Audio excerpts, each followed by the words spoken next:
Guys, shoutout sa kanya kasi nung na-interview niya na rin si Jay Dorias. So, isipin mo, siya yung nag-interview kay Jay Dorias sa PEP. So, kung na-interview niya na si Jay Dorias, tapos na-interview niya na SB19, ano pa, di ba? Malay mo, tayo naman next. I'm the main dancer of SB19. My name is Ken.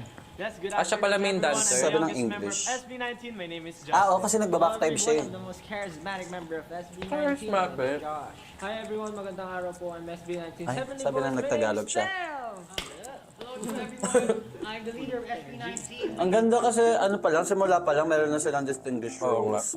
Saka ang bata nila tignan. Lalo si Ken, parang super ano pa niya dyan. Bagets na bagets. Okay, let's continue watching.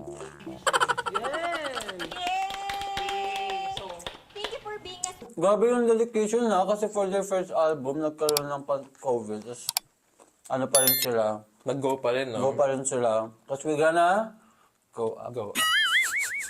Sino ang life of the party? Stel! 1, 2, 3. Hey. Si Stel nga. Wow, si Stella. Siya nga. Bakit? Siya po yung laging Life of the party. Parang happy-happy lagi. Siya po yung ma-joke. Tsaka syempre, si Stel yung maraming alam sa mga parlor games. Parlor games? So ano mga usually? Ang kulit, no? Kasi si Stel yung laging, nababash. Diba? Siya yung laging maraming haters nung nag-start pa lang sila. Pero siya pa rin yung parang pinaka-lively, pinaka-masayahin. Hindi siya nagpa-apekto, guys. Ano nilalaro ninyo? Ano mga pakulo? Ano po? Ay, Pagkulit ng... ang ganda rin nito na ito yung sinasuggestion sa amin kasi para makakuha kami ng notes pag Oo nga, in-interview eh. na namin sila. Kahit ano pong game, palaban po ako. Parang ano po, bring it on baby.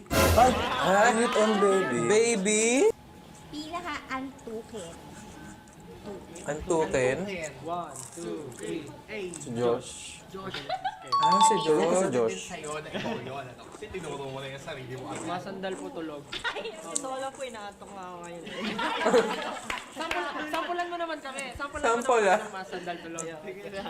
Alam mo ba't nasagot ko si Josh? Kasi meron sila nung Ay! yung sa Whisper Challenge, para siyang lasing doon. Ayan, ako niya. Cute.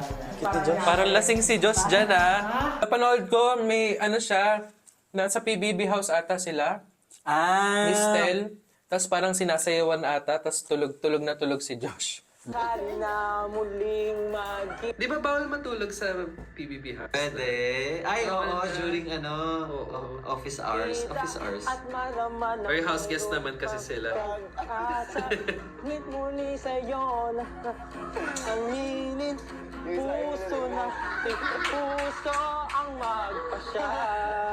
Ay, cute!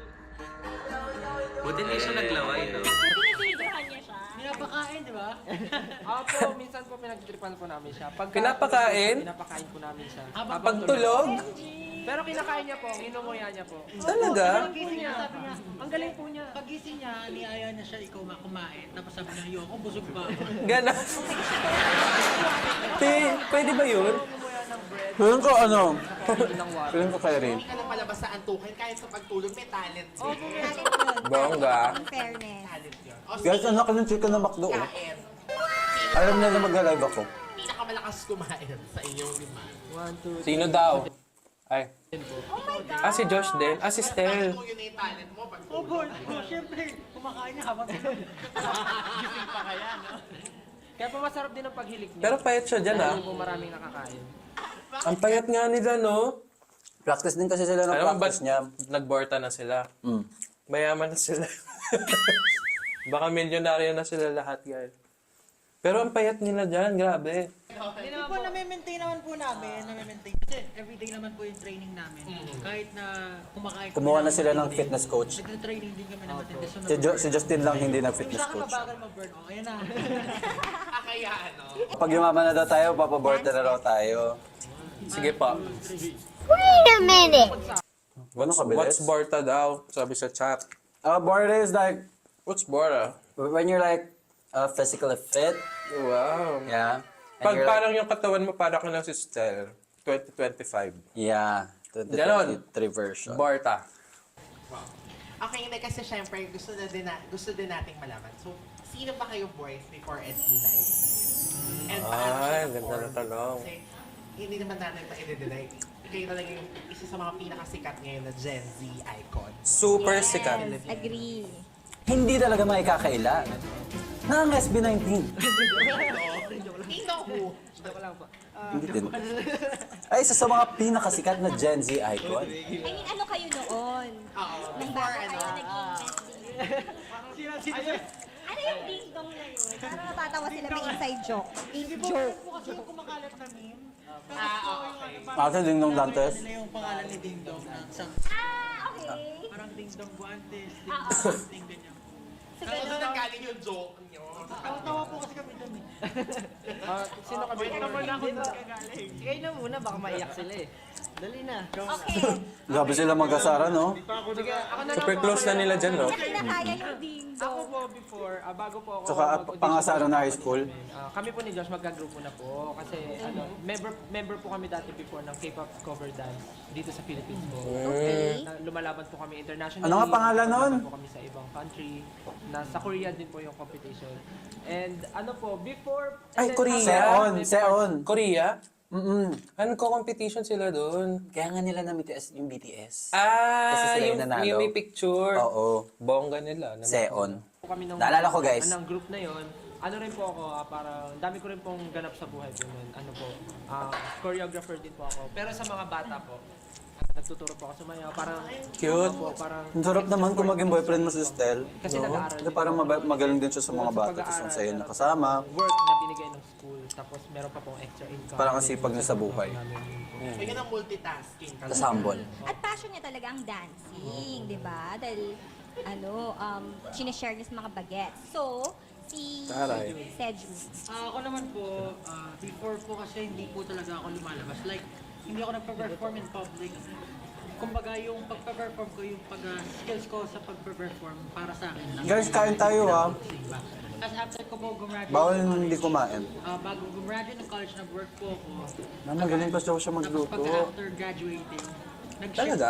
naglipat po ako ng work. Bali, before graduating, pumasok po ako ng call center agent. Tapos po, Nag-call center agent din daw siya. pagka-graduate ko po, nag-work na po ako as a data analyst sa Makati. Tapos doon ko po nakita yung audition ng Galing. ShowBT. Tapos yun po, sumali po ako. Pinagsabay ko po. Fair. Sobrang sakto, no? Kasi sobrang creative niya eh. Asa siya yung head ng Nag-corporate pala siya, creative no? director. Ang swerte naman ng mga nakatrabaho niya na ano. Pero dumating din po yung Parang yung kay Emilio, no? Oo, kay Emilio Daes, nag-corporate din. parang HRM graduate siya. Ang all Okay. around naman ni Stel, ano pa man din What niya can kaya he do? gawin? Aside from Boyfriend material siya, no? Jowa material. loving me. Te, akin si Stel. hirap po sorry, kasi, sorry, kasi parang Kasi wala siyang hindi kayang gawin eh. full time talaga ibigay mo dun sa ShowBT kasi may tanggalan po. Aray. Kumbaga, pag hindi mo ginalingan or parang Grabe. nag-fall short ka dun sa kinukuha nilang Parang PBB. Tapos imaginein mo si Ken, nanggaling pa siya ng Mindanao. Tapos matatanggal siya. Oo nga, no? That's devastating, Kasi guys. ako ganyan kumanta, matatanggal ka. So, kailangan i-focus ko yung sarili ko doon. Pumili po ako.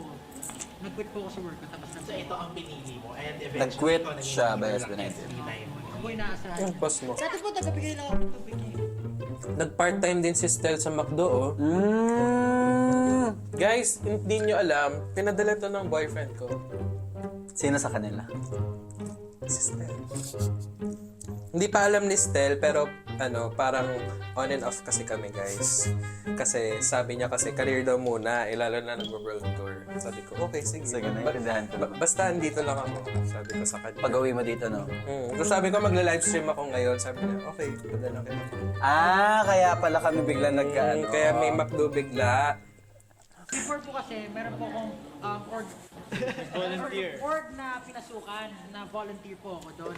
And parang, meron pong time na sila yung guest nila, tapos parang ako po yung volunteer. So, inaabutan ko po sila ng tubig, inaharangan ko po yung Okay, Sila hindi naman dalawa. ba who would have thought na magiging groupmate sila at magka-come out of your shell na hindi ka na mahihiyain Come or out. na ready kang i-show sa public ang iyong talent. Ay, So, Sobrang talented ni Pablo. Alam nyo, guys. lahat sila, te.